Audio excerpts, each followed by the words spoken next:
विद्यार्थी मित्रांनो, आपण प्रतापगडावरचा पराक्रम अफजल खानाचा वध छत्रपती शिवाजी महाराजांनी कशा प्रकारे केला त्याबद्दल माहिती घेतलेली आहे। आज आपण ज्या ठिकाणी उभा आहे ते ऐतिहासिक दृष्ट्या आणि भौगोलिक दृष्ट्या सुद्धा खूप महत्त्वाचं असं ठिकाण आहे। ऐतिहासिक दृष्ट्या या ठिकाणाला का महत्त्व आहे नेमकं, तर त्याचं कारण असं की ही जी जागा आहे, ही वास्तू आहे, याला खरं नाव घोडखिंड असं होतं। शिवाजी महाराजांच्या काळामध्ये ही जी खिंड आहे या खिंडीला घोडखिंड असं नाव होतं, परंतु आज आपण येताना बघितलं त्या ठिकाणी नाव मात्र पावनखिंड असं लिहिलेलं होतं। का असा बदल झाला, कोणत्या गोष्टीने ही खिंड नेमकी पावन झाली याच्याबद्दल इतिहासामध्ये बरेच तर्क आणि वितर्क लावले जातात। तुम्हाला माहिती आहे का, छत्रपती शिवाजी महाराजांनी आदिलशाहचे बरेचसे किल्ले जिंकले होते, अफजल खानाचा वध केलेला होता, त्यामुळं चिडलेली बडी साहेबा तिने पुन्हा छत्रपती शिवाजी महाराजांचा बंदोबस्त करण्यासाठी पुन्हा नवीन मोहीम आखली आणि मुद्दामच स्वतःच्या बापाच्या वधाचा सूड घेण्यासाठी त्या ठिकाणी अफजल खानाचा मुलगा फाजल खान, त्याच्याबरोबर त्यावेळेचे थोर सेनापती सिद्दी मसूद आणि सिद्दी जोहर या तिघांची नेमणूक एकट्या शिवाजी महाराजांचा बंदोबस्त करण्यासाठी केली। शिवाजी महाराज त्यावेळेस पन्हाळगडावरती होते, त्या तिघांनी मिळून पन्हाळगडाला वेढा दिला। छत्रपती शिवाजी महाराजांना वाटलं किती दिवस हा वेढा ठेवणार आहेत, पावसाळा सुरू झाला की निघून जातील परत पावली, परंतु तसं अजिबात घडलं नाही। शिवाजी महाराज किती हुशार आहेत ते सगळ्यांना माहिती होतं। जसा पावसाळा वाढला तसा वेढा मात्र आणखीनच कडक करण्यात आला। शिवाजी महाराजांना काय कळेना नेमकं काय करावं। ह्यांना माहिती होतं शत्रूला एकदा का किल्ल्याची रसद संपली, खाण्यापिण्याचं साहित्य तिथलं संपलं की शिवाजी महाराज आपल्याला शरणागती पत्करल्याशिवाय राहणार नाही, म्हणून त्यांनी गडावरती जाणारी रसदच बंद केली। रसद म्हणजे काय, खाण्यापिण्याचं, राहण्याचं, कपडे लत्ता हे सगळं सामानच किल्ल्यावरती पोहोचणार आणि मग तिथं प्रजेला उपासमारीची वेळ आली। शिवाजी महाराजांच्या डोक्यामध्ये विचार चालू झाले, इथून नेमकं कसं पसार व्हायचं। सिद्दी मसूदला वाटत होतं की शिवाजी आता तह केल्याशिवाय त्याच्या पुढे काय मार्गच नाही। शिवाजी महाराजांनी च्या डोक्यामध्ये एक बनाट अशी कल्पना चालू होती। त्यांनी एक आमोशेची रात्र निवडली आणि शिवाजी महाराजांनी तिथून निसटण्याचा प्रयत्न केला। तो प्रयत्न काय होता, काय धाडशी बेत होता, तर शिवाजी महाराजांनी एक पालखी बोलवली। पालखी, त्या पालखीमध्ये साधी वेशभूषा करून ते त्यामध्ये बसले, साधी वेशभूषा करून बसले आणि शिवाजी महाराजांसारखाच हुबेहूब दिसणारा स्वराज्यामध्ये एक माणूस होता, जातीने तो नावी होता, त्याचं नाव होतं काय होतं, शिवा काशीद आणि शिवाजी महाराजांमध्ये अगदी काहीच फरक नव्हता, फरक एकच होता। ज्यावेळेस छत्रपती शिवाजी महाराज प्रतापगडाची मोहीम करत होते, आपल्याला माहिती सय्यद बंडांनी दांडपट्टा शिवाजी महाराजांना मारण्याचा प्रयत्न केला, त्यावेळेस इथं एक जखम शिवाजी महाराजांना झाली होती, तेवढीच जखम तेवढ्यावरच छत्रपती शिवाजी महाराज वळखायला यायचे। तसं त्या शिवाजी काशीदला मात्र काहीच नव्हतं।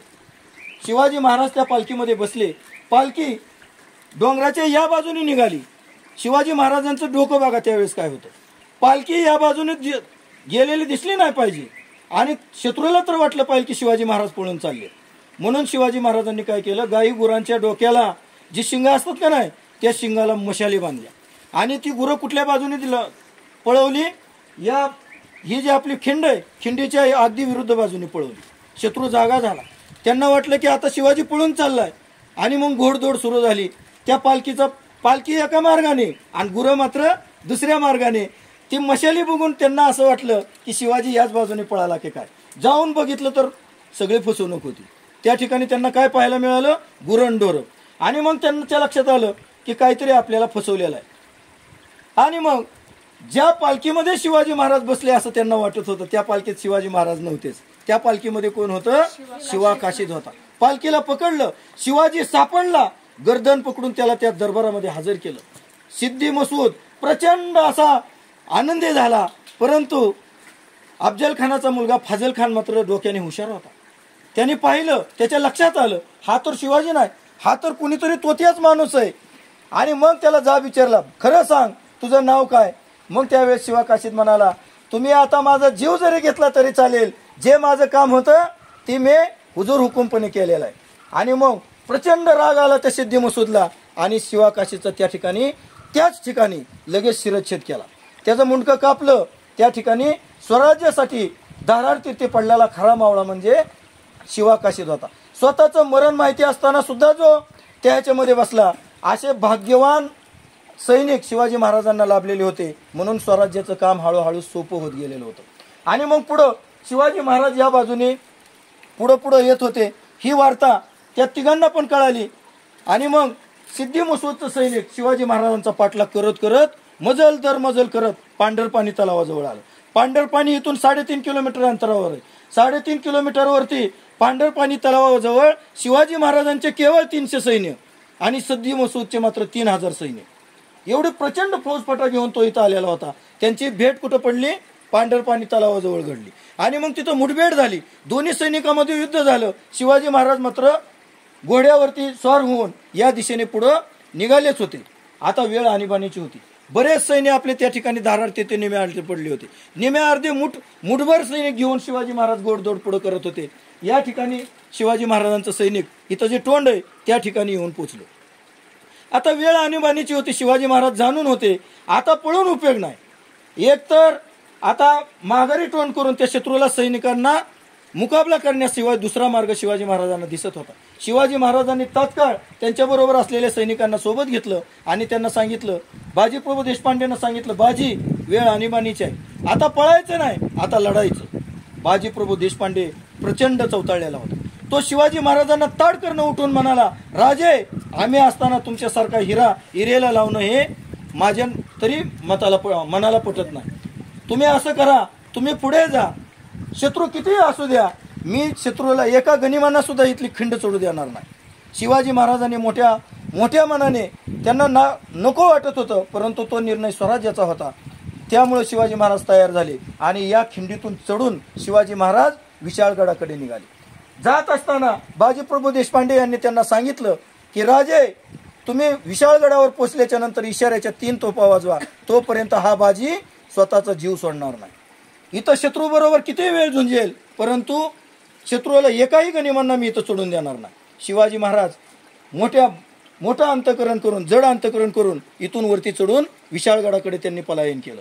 आणि मग बाजीप्रभू देशपांडेने मुठभर सैनिक त्या ठिकाणी घेतलं. सैनिकांना त्यातल्या बी निम्या सैनिकांना सूचना दिल्या, सगळ्यांनी वरती जायचं. इथं निम्या सैनिकांनी काय करायचं, या खिंडीच्या वरती जायचं, वरती जाऊन दगड गोटे गोळा करायचे आणि निम्या राहिलेल्या सैनिकांनी त्या खिंडीच्या तोंडाजवळ उभं राहायचं. आणि मग गनिम आला रे आला, इशारा झाला की त्या ठिकाणी पहिली जी त्यांची तुकडी होती त्याच्यामध्ये काय 300-400 मावळे असतील, पहिली तुकडी आली. छत्रपती शिवाजी महाराजांच्या सैनिकांनी त्यांना बघितलं आणि मग बाजीप्रभू देशपांडेने हर हर महादेव अशी घोषणा केली आणि आपलं सर्व सैनिक त्या गनिमवरती तुटून पडलं. पहिली तुकडी बाद बोलस तर खतम झाली. दुसऱ्या तुकडीला आदेश दिला. दुसऱ्या तुकडी पुढे आली, त्यांना जरा पुढे येऊ दिलं आणि मग वरून दगडांचा मारा केला. कुणाच्या डोक्यात, कुणाच्या छताडात, कुणाच्या पायावर, कुणाच्या पाठीवर दगडांचा प्रचंड मारा झाला. गनिम इथं धाराड ती कोसळत होता, आपलं सैनिक मात्र त्वेषाने लढत होतं. असं करत करत जेवढं सैनिक येईल तेवढं सैनिक या ठिकाणी गार होत होतं. सगळ्यांच्या लक्षात आलं इथं शूर आणि पराक्रमी कोण आहे, बाजीप्रभू देशपांडे. बाजीप्रभू देशपांडेंना सगळ्यांनी मिळून घेरलं आणि एकट्या माणसावर आक्रमण केलं. असं म्हणतात बाजीप्रभू देशपांडे जर लढायला लागले, 2 हातामध्ये 2 तलवारी असायच्या, फक्त हात दिसायचे, तलवार हातातली दिसतच नव्हती. इतकं प्रचंड वेगाने लढणारा माणूस आपल्या स्वराज्यामध्ये होऊन गेला. परंतु शेवटी माणूस आहे, किती प्रतिकार करणार. थोड्याच वेळानंतर बाजीप्रभू देशपांडे घायाळ झाले, पण त्यांनी तरी सुद्धा ते धाराड कीर्ती पडले नाही. शिवाजी महाराज गड जवळ करत होते, त्यांचा संपूर्ण जीव लागला होता तो बाजीप्रभू देशपांडेवरती. छत्रपती शिवाजी महाराज विशाळगडाकडे पोचले आणि विशाळगडाकडे पोचल्याबरोबर त्यांनी इशाऱ्याची तोफ केली. इशाऱ्याची तोफ केल्याबरोबर बाजीप्रभू देशपांडे खाली कोसळले. खाली कोसळून हर हर महादेव, मी माझं काम फत्ते केलं, त्या आनंदाने स्वतःचा जीव त्यांनी गमावला. त्या देशभक्त असणाऱ्या सैनिकांच्या रक्ताने पावन झालेली ही खिंड आहे, म्हणून याला गोडखिंडीच्या ऐवजी पावनखिंड असं नाव दिलेलं आहे. ही इतिहासामध्ये खूप अजरामर अशा प्रकारची स्टोरी आहे. जशी एखाद्या चित्रपटाला शोभावी अशी, जी सत्यामध्ये चित्रपटामध्ये पाहणं आणि सत्यामध्ये ती गोष्ट करणं खूप अवघड गोष्ट असते.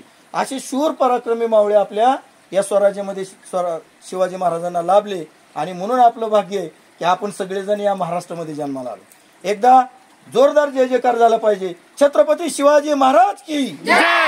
छत्रपती शिवाजी महाराज की जय. जय भवानी, जय शिवाजी, जय भवानी, जय शिवाजी, हर हर महादेव, हर हर महादेव.